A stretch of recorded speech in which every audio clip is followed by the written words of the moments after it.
আগামী 20 এপ্রিল শ্রমিক কৃষক খেতমজুর সংগঠনের ডাকে মেহনতি মানুষের ব্রিগেড কৃষকের ফসলের লাভজনক মূল্য, শ্রমিকের মজুরি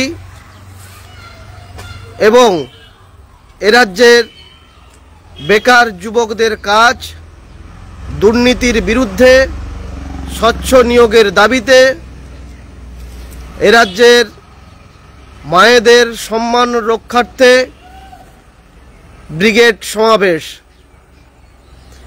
এই সমাবেশে লাখো লাখো ছাত্র, যুব, কৃষক, মহিলা, গরিব মানুষ শপথ নিতে আসবেন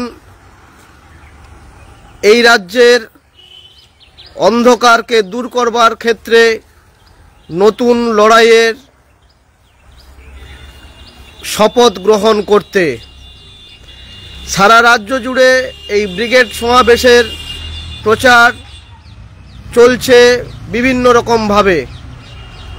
আজকের যুব ফেডারেশনের কমরেডরা জয়নগরের দক্ষিণ বারাসাত গ্রাম পঞ্চায়েতে সকাল থেকে দেওয়াল লিখছেন। সেই প্রচারের দেওয়াল লেখনের কাজ, তার একটা অংশ আপনাদের সামনে তুলে ধরলাম এবং সবাইকেই এই ব্রিগেডে আসবার আহ্বান জানাচ্ছে ভারতের গণতান্ত্রিক যুব ফেডারেশন।